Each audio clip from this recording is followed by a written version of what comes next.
ಸ್ಪರ್ಧಾರ್ಥಿಗಳಿಗೆಲ್ಲ Vidyasharade education teaching world YouTube ಚಾನಲ್ಗೆ ಆತ್ಮೀಯವಾದ ಸ್ವಾಗತ. ಇವತ್ತಿನ ಒಂದು ಯೂಟ್ಯೂಬ್ ಸೆಷನ್ನಲ್ಲಿ ನಾವು ಕರ್ನಾಟಕ ಟಿ ಇ ಟಿ 2025 ಯಾವ ತಿಂಗಳಲ್ಲಿ ಅಧಿಸೂಚನೆ ಆಗುತ್ತೆ ಮತ್ತು ಎಕ್ಸಾಮ್ ಈ ಬಾರಿ ಆನ್ಲೈನ್ ಎಕ್ಸಾಮ್ ನಡೆಸ್ತಾರ ಅಥವಾ ಆಫ್ಲೈನ್ ಎಕ್ಸಾಮ್ ಇಡತ್ತಾ ಮತ್ತು ಯಾವಾಗ ಕಾಲ್ಫಾರ್ಮ್ ಆಗ್ಬೋದು, ಎಕ್ಸಾಮ್ ಅನ್ನ ಯಾವಾಗ ಕಂಡಕ್ಟ್ ಆಗ್ಬೋದು ಅನ್ನುವಂಥದ್ರ ಬಗ್ಗೆ ಸಂಪೂರ್ಣವಾದಂಥ ಒಂದು ಮಾಹಿತಿನ ನೀಡ್ತಾ ಇದ್ದೀವಿ.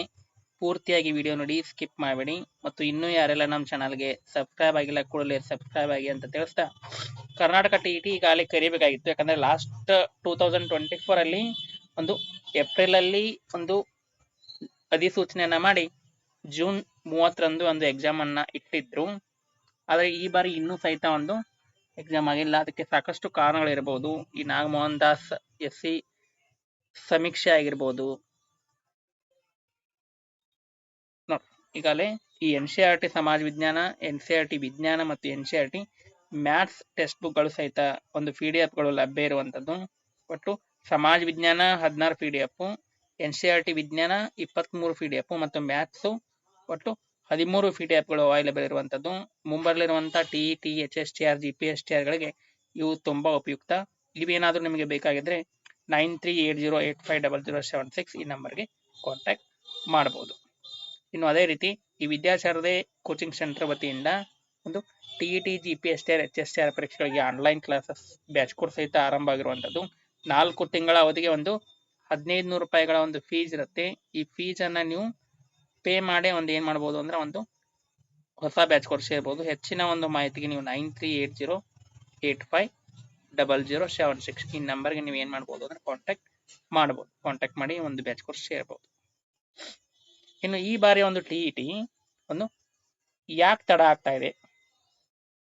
2016 ಮತ್ತು 2018ರಲ್ಲಿ 2 ಬಾರಿ ಮಾತ್ರ TET ಎಕ್ಸಾಮ್ ಅನ್ನು ನಡೆಸಿರಲಿಲ್ಲ. ಅದು ಹೊರತುಪಡಿಸಿದ್ರೆ ಒಂದು 2014ರಿಂದ ಕಂಟಿನ್ಯೂ ಆಗಿ ಏನ್ ಮಾಡ್ತಿದ್ದಾರೆ ಅಂತಂದ್ರೆ ಒಂದು TET ಎಕ್ಸಾಮ್ ನಡೆಸ್ತದೆ. 2014 2024 ವರೆಗೆ ಇವೆರಡು ವರ್ಷ ಮಾತ್ರ, 16 ಮತ್ತು 18 ಹೊರತುಪಡಿಸಿ ಪ್ರತಿ ವರ್ಷ ಏನ್ ಮಾಡಿದ್ದಾರೆ TET ಎಕ್ಸಾಮ್ ನಡೆಸಿದ್ದಾರೆ.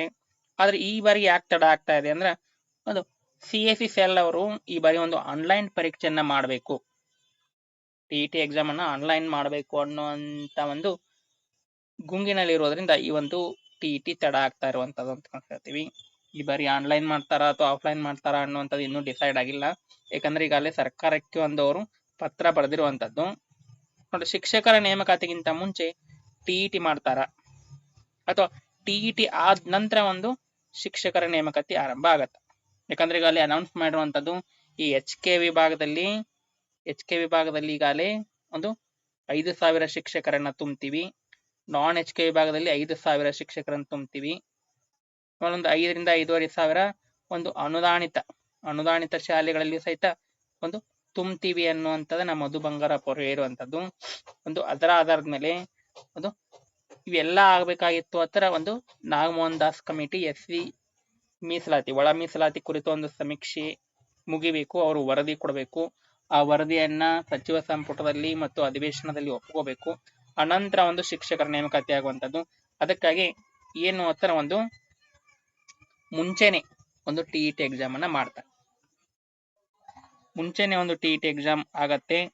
ಅದಕ್ಕಾಗಿ ಒಂದು ನೀವು ಈಗಿನಿಂದ ಏನ್ ಮಾಡಬೇಕು ಅಂತ ಒಂದು ಪ್ರಿಪೇರ್ ಆಗಬೇಕು TET ಪರೀಕ್ಷೆಗೆ.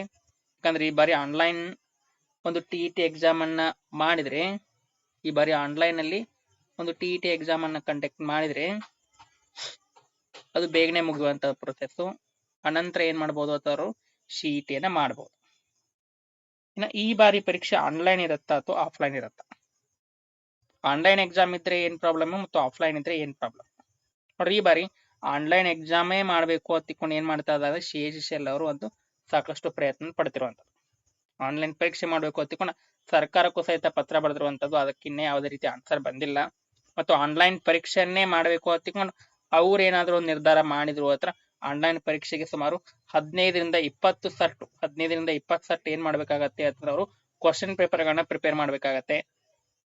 ಯಾಕಂದ್ರೆ ಒಂದ್ 2 ಬ್ಯಾಚ್ ಅಲ್ಲಿ ಒಂದು ಪರೀಕ್ಷೆ ನಡೆಯುತ್ತೆ, ಮುಂಜಾನೆ ಮತ್ತು ಮಧ್ಯಾಹ್ನ ಹತ್ತಿಕೊಂಡು. ಆಮೇಲೆ ಕಂಪ್ಯೂಟರ್ ಮತ್ತು PC ಗಳನ್ನ ವ್ಯವಸ್ಥೆ ಮಾಡ್ಕೋಬೇಕು. ಮತ್ತು ಈ ಎಕ್ಸಾಮ್ಗಳನ್ನ ಒಂದು ನಾರ್ಮಲ್ ಆಗಿ PU ಕಾಲೇಜು, ಹೈಸ್ಕೂಲು ಮತ್ತು ಡಿಗ್ರಿ ಕಾಲೇಜುಗಳಲ್ಲಿ ಮಾಡ್ಲಿಕ್ಕೆ ಬರಲ್ಲ. ಮಾಡಿದ್ರೆ ಎಲ್ಲಿ ಮಾಡಬೇಕು? ಡಿಪ್ಲೊಮಾ ಕಾಲೇಜು ಮತ್ತು ಇಂಜಿನಿಯರಿಂಗ್ ಕಾಲೇಜುಗಳಲ್ಲಿ ಮಾಡಬೇಕಾಗತ್ತೆ. ಅಲ್ಲೇ ಕಂಪ್ಯೂಟರ್ಗಳು ಇರುವಂತದ್ದು, ಅವುಗಳ ಮಾಹಿತಿಯನ್ನ ತಗೋಬೇಕು. ಅದಕ್ಕೆ ಇದೆಲ್ಲ ಇನ್ನ ಸಾಕಷ್ಟು ಲೆಂತಿ ಪ್ರೊಸೆಸ್ ಆಗೋದ್ರಿಂದ ಈ ಒಂದ್ ಬಾರಿ ಮಾತ್ರ ಏನ್ ಮಾಡ್ಬೋದು ಅಂತಂದ್ರೆ ಅವರು ಒಂದು ಆಫ್ಲೈನ್ ಎಕ್ಸಾಮ್ ಅನ್ನೇ ಮಾಡ್ಬೋದು. ಆದ್ರೆ ಸರ್ಕಾರ ನಿರ್ಧಾರ ಮಾಡಿತ್ತು ಅಥವಾ ಸರ್ಕಾರ ಒಪ್ಕೊಂತು ಅಂತಂದ್ರೆ ಆನ್ಲೈನ್ ಪರೀಕ್ಷೆಗೆ ಅವರು ಇದನ್ನು ಸಹಿತ ಮಾಡ್ಬೋದು. ಯಾಕಂದ್ರೆ 15-20 ಸೆಟ್ಗಳನ್ನ ಕ್ವಶನ್ ಪೇಪರ್ ತೆಗೆಯುವಂತದ್ದೇನು ಒಂದು CSEL ದವರಿಗೆ ಒಂದು ದೊಡ್ಡ ಮಾತಲ್ಲ. ಮತ್ತು ಸರ್ಕಾರಿ ಮತ್ತು ಖಾಸಗಿ ಇಂಜಿನಿಯರಿಂಗ್ ಕಾಲೇಜುಗಳು ಮತ್ತು ITI ಕಾಲೇಜು, ಡಿಪ್ಲೊಮಾ ಕಾಲೇಜುಗಳು ಸಾಕಷ್ಟು ಇರೋದ್ರಿಂದ ಒಂದು ಆನ್ಲೈನ್ ಎಕ್ಸಾಮ್ ನಡೆಸಲಿಕ್ಕೂ ಸಹಿತ ಸರ್ಕಾರಕ್ಕೆ ಈ ಒಂದು CSEL ದವರಿಗೆ ಏನು ತೊಂದರೆ ಇಲ್ಲ. ಅದಕ್ಕಾಗಿ ಈ ಬಾರಿ ಒಂದು ಆನ್ಲೈನ್ ಪರೀಕ್ಷೆ ಮಾಡ್ಬೋದು. ಅದಕ್ಕಾಗಿ ನೀವು ಈಗಲಿಂದಲೇ ಸಹಿತ ಒಂದು ಆನ್ಲೈನ್ ಎಕ್ಸಾಮ್ ಅನ್ನ ಬರೀಲಿಕ್ಕೆ ಒಂದು ಸಜ್ಜಾಗಿರ್ಬೇಕು ಅಂತ ಹೇಳ್ತಾ ಇದೀವಿ. ಇನ್ನು ಆನ್ಲೈನ್ ಪರೀಕ್ಷೆ ಮಾಡಿದ್ರೆ ಏನೇನ್ ಲಾಭ ಇದೆ? ಈ ಬಾರಿ ಒಂದು ಆನ್ಲೈನ್ ಎಕ್ಸಾಮ್ ಅನ್ನೇ ಕಂಡಕ್ಟ್ ಮಾಡಿದ್ರು ಅಂತಂದ್ರೆ, ಆನ್ಲೈನ್ ಎಕ್ಸಾಮ್ ಅನ್ನ ಒಂದು ಸರ್ಕಾರ ಏನಾದ್ರು ಕಂಡಕ್ಟ್ ಮಾಡಿತ್ತು ಅಂತಂದ್ರೆ ಒಂದು ಬೇಗನೆ ಏನ್ ಮಾಡ್ಬೋದು ಅಂದ್ರೆ ಒಂದು TET ರಿಸಲ್ಟ್ ಅನ್ನು ಕೊಡ್ಬೋದು. ಎಷ್ಟು ಬೇಕಾದಷ್ಟು ಜನ, ಲಕ್ಷಗಟ್ಟಲೆ, 3 ಲಕ್ಷ ಬರೀಲಿ, 2 ಲಕ್ಷ ಬರೀಲಿ, ಬೇಕಾದಷ್ಟು ಜನ ಬರೋದು ಸಹಿತ ಬೇಗನೆ ರಿಸಲ್ಟ್ ಅನ್ನ ಅನೌನ್ಸ್ ಮಾಡ್ಬೋದು. ಮತ್ತು ಶಿಕ್ಷಕರ ನೇಮಕಾತಿಗೂ ಸಹಿತ ಬೇಗನೆ ಹಾದಿ ಸುಗಮ ಆಗತ್ತೆ. ರಿಸಲ್ಟ್ ಬೇಗನೆ ಬಂತು ಅಂತಂದ್ರೆ ಒಂದು ಶಿಕ್ಷಕರ ನೇಮಕಾತಿಯನ್ನು ಸಹಿತ ಆರಂಭಿಸಬಹುದು. ಯಾವುದೇ ಅನಾವಶ್ಯಕ ಗೊಂದಲಗಳಿರಲ್ಲ. ಎಕ್ಸಾಮ್ ಕ್ವಶನ್ ಪೇಪರ್ ಔಟ್ ಆಯ್ತು, ಅದಾಯ್ತು, ಇದಾಯ್ತು, ಮತ್ತು ಪ್ರಶ್ನೆ ಪತ್ರಿಕೆಗಳು ತಡವಾಗಿ ಒಂದು ಎಕ್ಸಾಮ್ ಸೆಂಟರ್ಗಳಿಗೆ ಮುಟ್ಟಿತು, ಇವು ಯಾವುದೇ ರೀತಿ ಗೊಂದಲಗಳಾಗಲ್ಲ. ಅದಕ್ಕಾಗಿ ಆನ್ಲೈನ್ ಎಕ್ಸಾಮ್ ಅನ್ನ ಒಂದು ಮಾಡಿದ್ರೆ ರಿಸಲ್ಟ್ ಬೇಗ ಕೊಡ್ಬೋದು, ಶಿಕ್ಷಕರ ನೇಮಕಾತಿ ಅನ್ವಯಿಸಬಹುದು, ಯಾವುದೇ ಗೊಂದಲಗಳು ಸಹಿತ ಆಗಲ್ಲ. ಇನ್ನು ಯಾವಾಗ ಆಗ್ಬೋದು? ಈಗಾಗಲೇ ಬಂದಿರುವಂತ ಒಂದು ಮಾಹಿತಿ ಪ್ರಕಾರ ಅದು ಆನ್ಲೈನ್ ಎಕ್ಸಾಮ್ ಆಗಲಿ ಅಥವಾ ಆಫ್ಲೈನ್ ಎಕ್ಸಾಮ್ ಆಗಲಿ ಒಂದು ಸರ್ಕಾರ ಜೂನ್ 2 ಅಥವಾ 3ನೇ ವಾರದಲ್ಲಿ ಒಂದು ಅಧಿಸೂಚನೆಯನ್ನ ಹೊರಡಿಸತ್ತೆ. 2 ಅಥವಾ 3ನೇ ವಾರದಲ್ಲಿ ಏನಾಗಬಹುದು ಅಂದ್ರೆ ಅಧಿಸೂಚನೆ ಆಗ್ಬೋದು. ಜೂನ್ ನಲ್ಲಿ ಒಂದು ಅಧಿಸೂಚನೆ ಆಯಿತು ಅಂತಂದ್ರೆ ಒಂದು ಆಗಸ್ಟ್ ತಿಂಗಳಲ್ಲಿ ಏನ್ ಮಾಡ್ತಾರೆ ಅಂತಂದ್ರೆ ಒಂದು ಎಕ್ಸಾಮ್ ಅನ್ನ ಕಂಡಕ್ಟ್ ಮಾಡ್ತಾರೆ. ಇದ್ರ ಕುರಿತು ಈಗಾಗಲೇ ಒಂದು ಸಾಕಷ್ಟು ಒಂದು ಮಹತ್ವದ ಬೆಳವಣಿಗೆಗಳು ಸಹಿತ ನಡೆದಿರುವಂತದ್ದು. ಸರ್ಕಾರದಿಂದ ಕೇವಲ ಒಂದು ಪತ್ರ ಮಾತ್ರ ಬರಬೇಕಾಗಿರುವಂತದ್ದು. ಅದು ಬಂತು ಅಥವಾ CSEL ಅವರು ಅಲರ್ಟ್ ಆಗಿ ಒಂದು ಜೂನ್ ನಲ್ಲಿ ಒಂದು ಎಕ್ಸಾಮ್ ಅಧಿಸೂಚನೆ ಹೊರಡಿಸ್ತಾರೆ. ಅಷ್ಟು ಮೀರಿ ಏನಾದ್ರು ಜೂನ್ ಅಲ್ಲಿ ಸಹಿತ ಆಗದೆ ಹೋದ್ರ ಜುಲೈ ತಿಂಗಳಲ್ಲಿ ಮಾತ್ರ ಕಂಪಲ್ಸರಿ ಒಂದು ಆಗೇ ಆಗತ್ತೆ. ಯಾಕಂದ್ರೆ ಈಗಾಗಲೇ ನಾಗಮೋಹನ್ ದಾಸ್ ಸಮಿತಿ 90% ಒಂದು SC ಒಳ ಮೀಸಲಾತಿಯ ಸಮೀಕ್ಷೆಯನ್ನು ಮುಗಿಸಿರುವಂತದ್ದು. ಇನ್ನೊಂದು 10% ಮಾತ್ರ ಇರುವಂತದ್ದು. ಅದು ಮುಗಿದ ನಂತರ ಅವರು ಆಗಸ್ಟ್ ಕೊನೆಯ ವಾರದೊಳಗೆ ಏನ್ ಮಾಡ್ತಾರೆ ಅಂದ್ರೆ ತಮ್ಮ ರಿಪೋರ್ಟ್ ಅನ್ನ ಕೊಡ್ತಾರೆ. ಸೆಪ್ಟೆಂಬರ್ ಅಲ್ಲಿ ಆ ರಿಪೋರ್ಟ್ ಅನ್ನ ಕುರಿತು ಸಚಿವ ಸಂಪುಟದಲ್ಲಿ ಒಪ್ಪಿಗೆಯನ್ನ ಪಡೆದು ಶಿಕ್ಷಕರ ನೇಮಕಾತಿಯನ್ನು ಸಹಿತ ಆರಂಭಿಸಬಹುದು. ಅಷ್ಟರಲ್ಲಿ ಒಂದು TET ಅನ್ನ ಮುಗಿಸ್ಬೇಕು ಅನ್ನುವಂತ ಪ್ಲಾನ್ CSEL ಅವರಿಗೆ ಇರುವಂತದ್ದು. ಯಾಕಂದ್ರೆ ಜೂನ್ ಅಥವಾ ಜುಲೈ ತಿಂಗಳು 2 ತಿಂಗಳುಗಳು ಮಾತ್ರ ಒಂದು ಅವರ ಹತ್ರ ಇರುವಂತದ್ದು. 2 ತಿಂಗಳು ತಪ್ಪಿತೋತರ ಈ ಬಾರಿ TET ಕಂಪಲ್ಸರಿ ಆಗೋದೇ ಇಲ್ಲ. ಮತ್ತು TET ಎಕ್ಸಾಮ್ ನಡೆಸುವ ಸರ್ಕಾರಕ್ಕೂ ಸಹಿತ ಸಾಕಷ್ಟು ಲಾಭ ಇರುವಂತದ್ದು. ಒಂದು ಎಕ್ಸಾಮ್ ಫೀಯ ರೂಪದಲ್ಲಿ ಸಾಕಷ್ಟು ಹಣ ಬರುತ್ತೆ. ಲಕ್ಷಾಂತರ ಜನ ಒಂದು ಬರೀತಾರೆ. ಮತ್ತು ಹೊಸ ಹುಡುಗರು ಸಹಿತ ಒಂದು CET ಬರೀಲಿಕ್ಕೆ ಅರ್ಹತೆಯನ್ನ ಪಡ್ಕೋತಾರೆ. ಆ ಒಂದು ಕಾರಣದಿಂದ ಒಂದು TET ಎಕ್ಸಾಮ್ ಅನ್ನ ಮಾಡ್ಲೇಬೇಕು ಅನ್ನುವಂಥದ್ದು CSEL ಅವರ ಒಂದು ಅಭಿಪ್ರಾಯ. ಇದಿಷ್ಟು ಇವತ್ತಿನ ಒಂದು ಮಾಹಿತಿ ಆಗಿತ್ತು.